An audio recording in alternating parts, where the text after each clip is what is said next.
Hey, what's up, everybody? It's Blake here with Trades Tracer. Make sure you go ahead and click that link in the description for free signals in our Telegram group. In this video, we are going to get you prepared for next week's trading. We're going to be covering the S&P 500, NASDAQ, Apple, Tesla, just to name a few. Let's go ahead and get into it. As you guys know, none of this is financial advice. Always invest at your own risk. So as you can see, we have the S&P 500, the SPY, pulled up here on a daily time frame. And on Friday, we actually closed in what I consider no trend. Now, no trend exists because we closed below this 10-period moving average. That's this line I'm highlighting right here. Now, in no trends, low probability trade setups exist. So on Friday, we actually took a lot of risk off the table. We moved a lot of our portfolio to cash, and we're waiting for the next trend to develop. Now, my personal opinion, I always like to start from, a 1,000-foot view as what's happening in the overall stock market. And I always start on the monthly time frame. This gives you an idea of the long-term trend, the long-term flow of the stock market. Now, you can see that when we're above this 10 SMA, things are good. As long as we hold this 10 SMA and the MACD is rising, we are in uptrend on the monthly time frame, and uptrends is where the easy money is made. All right. Once we start breaking below it, that's when things get a little choppy, and we need to be a little more risk averse. Back in 2016, we had another nice monthly uptrend. Very easy to make money in this trend. And now look at what we have here. We have this chop that's going on, and we have a fresh MACD bearish crossover with a recent MACD bearish crossover back here in 2018.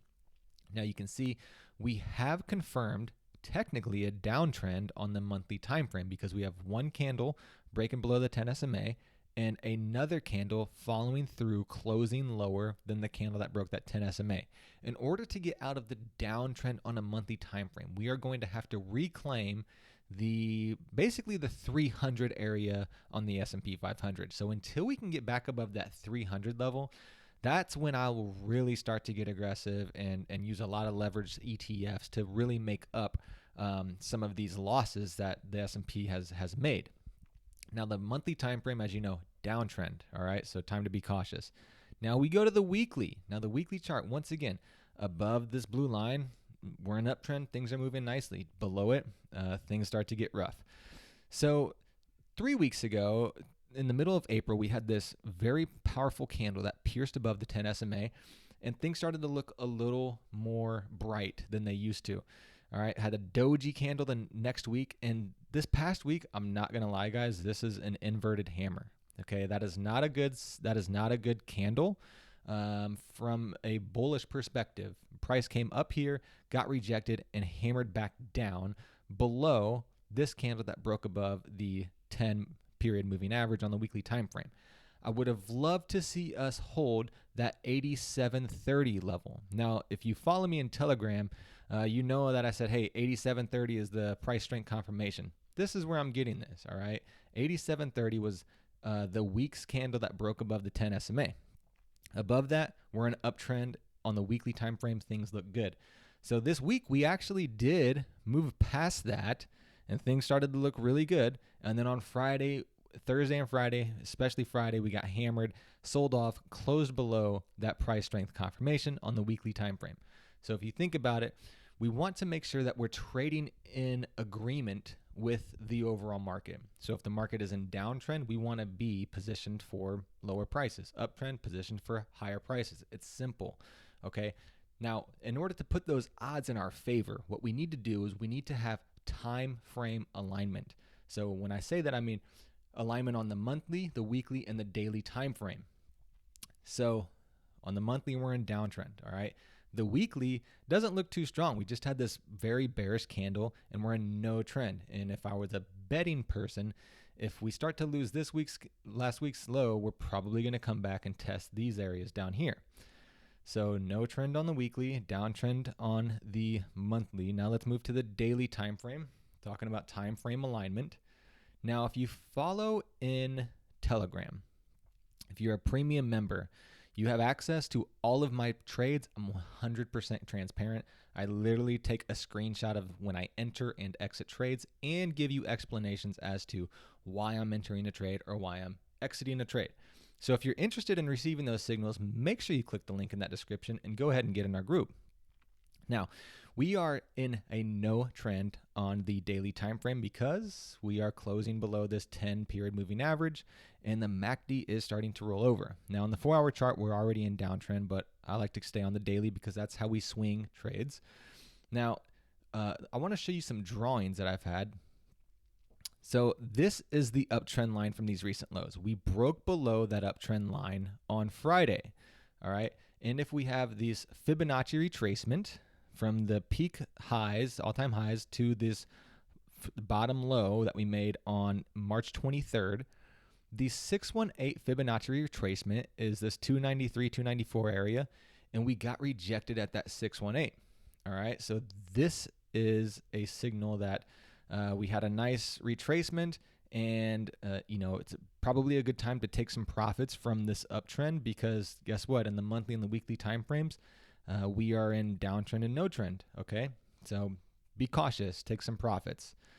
Now that is one of the things I wanted to show you.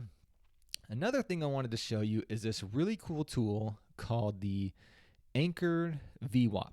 Now what this is it's a volume weighted average price. Now I like this because it's powerful in a way that it lets you know where most of the shares have traded hands. And essentially what it's telling you is, where is the average of people that are buying and selling price. Okay, so that's a very powerful tool. And if we go to the lows back in 2018 and we anchor a VWAP, you can see that from these lows, this acted as support here, okay? And when we started to sell off, this was where price respected that, had a nice bounce and bounced again, and then finally had to gap below and started to run from there. Now on the rally on the way back up, you can see it was resistance, finally broke above, turned away, broke above, and on Friday, we closed below that again. Okay, so that's a very important volume weighted price that I'm keeping a close eye on, and that currently is right around the 285 area. Okay, so keep a close eye on that. I mentioned 283 was my level in Telegram that I would short. So technically right now I am short the S&P 500 through the weekend. Now I do think the odds favor more of a downside than upside, simply because monthly time frame we're in downtrend, weekly is in no trend. We coming off of a very weak hammer candle, inverse hammer from last week, and on the daily time frame we are getting rejected at some key levels. So that's something to keep a close eye on. All right, now some of the names that I do like, provided the market can hold up and it wants to break out of this no trend and go back into an uptrend, is Apple. Apple is looking pretty strong to me. On Friday, it had a very powerful candle, confirmed price strength confirmation after the earnings. Earnings came out pretty weak, gapped to lower, and then just ran all day until about midday, and then the market started to sell off.